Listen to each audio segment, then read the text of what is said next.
try not to tug at your locks too much. Like, try not to just pull at it. That's why you need bobby pins. Now, bobby pins are to make sure that even the loose locks can still get pinned down. So try not to put it into the perfect bun. My hair can go into a perfect bun right now. Like, my locks are not that long to go into a perfect bun. I do not even try it. Like, I'm not even going to dare. And even if I'm going to try, I'll literally just put the ones that could go in the bun in the middle and then use bobby pins to like stick the rest into place. That's the best I can do. But to try to pull them, when you tug at it too much, you're tugging at the roots of your hair. And that would also, sometimes it can actually cause breaking off immediately. Like, it wouldn't even thin out, it would just come off. And sometimes, most times, it will thin out and then it will break off. Like, locks can actually break off.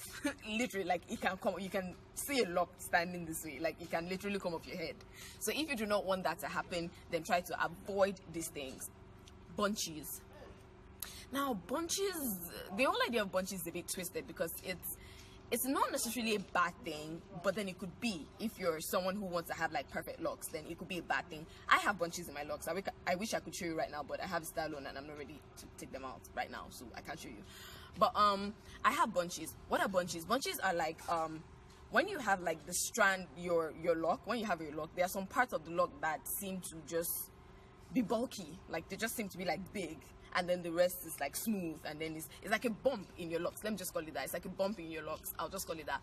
So those are bunches. Now, bunches occur, I've heard that bunches occur, and I've read that bunches occur because when you just lock your hair, you do not band it. There's something called banding. Banding is when you're about to go to sleep at night and you just, you know, spray your oil and water. You take like rubber bands basically, and then you try to wrap them around your locks. I'll show you a picture, like there'll be a picture somewhere here so you can see what banding looks like.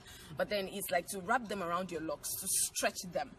So when it's stretched, you don't get to have bunches. But when you don't do that, when you're always putting your locks in a cap or in, you know, your bonnet or something, there's sometimes that your locks, some parts of your lock just form into a bunch. So bunches are not exactly terrible, but they don't make your locks look smooth. So for those who want smooth locks, I'd advise that you try to band your hair. I think I'll do an episode where I, you know, really explain what banding is and kind of like show you so that you understand what banding is. But yeah, that's the whole idea of, you know, bunches. And when you interlock, now you can have bunches depending on the method you use to lock your hair. If you use the palm rolling method, you would really, like, I don't think I've seen someone who used the palm rolling method and has bunches. I don't. But I have bunches because I interlocked. Sometimes bunching occurs when you interlock a particular spot too much. The whole hair just forms and then it forms a bunch. So it's only people that use the interlocking method that usually have bunches in their locks. So yeah, if you don't want it, then I advise that you start your dreads with the palm rolling method and just keep that rolling. Factor is holes. And I think this is the last one. Yeah, I think this is the last one. Is holes. Now, holes is also specific to those that interlock. Now, when you interlock, there's some steps that you need to take. It's called the north, east, south, west. When you're trying to interlock, you actually have to use what's called a crochet pin. I'm going to show you that in a picture. You see the crochet pin. Now, the crochet pin, what you literally do is to pass your hair through the roots and tie. It's pretty much like you're locking something, like you're trying to knit. Basically, it's like the knitting method. Basically, God, I used to do so many videos. I will do a video showing you how to interlock your dreads so that you know what it looks like. But I'm gonna have like a whole bunch of pictures showing how interlocking works, so you're gonna see that. So basically, when you're interlocking, you have to take it through the north, the east, the south, and the west, the same spot. But if you pass it through the north twice at the same time, you're going to have a hole. Like, you're literally going to have a hole in your locks. Now, this is why in my previous episode, if you haven't seen it, you need to check it out. In the previous episode, I mentioned that go and find a good loctician, like research about it, because a lot of locticians do not know that. And so because they don't know that, you just realize that you have holes in your locks and you're wondering what the hell is going on. And you will not understand that it's because your loctician apparently doesn't know what he's doing, and he just keeps passing, you know, the crochet pin through the exact same spot a couple of times, and you have like a really big hole in your locks. A lot of people have actually gone to cut off their locks because of that, because they have holes in their locks and it doesn't really look good. It's like having a hole in your hair. It really doesn't look good. So yeah, to prevent holes in your locks. If you're interlocking yourself, then learn the methods, the different methods or styles to interlock. And if you're not, then please go find an actual loctician, a real loctician that can lock your hair so that you prevent holes in your locks. Okay, so now to the solutions. I'm just going to run through them. The solution for thinning out, like I said, do not relock often.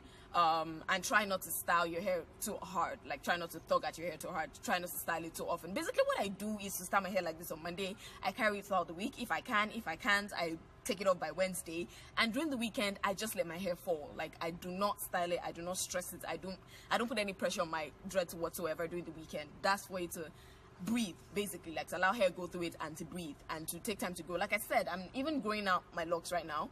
I'm not relocking. Hopefully till December, I think. I don't want to relock till December because I want it to grow. Because growing out your locks actually strengthens your root. Like, it will make your root so strong, and that would avoid thinning out. So try not to relock too often. Try not to style too often. When it comes to bunches, use the palm rolling method if you haven't started. And if you've started, well, I don't think you can really do anything to a bunch. I think it's going to be like that, you know, forever. But just try to make sure that you band. And you band when you're going to bed, basically. So every new time you relock, try to band so that you can prevent the bunches from increasing, so that it just stays with the one that you have. And finally, the holes, prevent the holes. If you're interlocking, go learn the interlocking method. And if you're using a loctician, make sure that your loctician is legit so that you can prevent holes from being in your locks. Okay, so that's all on today's episode. Subscribe to my channel, please, please, please. I'm not gonna stop begging. Subscribe to my channel and like my videos. I beg, like the video. Like, if you actually learned something, just click it, the thumbs up, but just click it. That's all. Just like the video. Let me know that you like the videos I'm making. And if you want me to talk about anything, basically anything, just drop something in the comment section. If you have any questions to ask me, if you have any comments to make, if you probably have had experience with locks that you'd like to share, you can also drop it in the comment section, because I'm also learning myself. I mean, my locks are just like 8 months, so I'm learning myself. I am not a certified loctician. I'm talking out of my experience. So if you're a certified loctician and you have something to say, maybe you do not agree with some points I made, then you can, you know, drop your comments. Let me know. Let me get insights from you. Let me learn from you too. Until next week. Bye.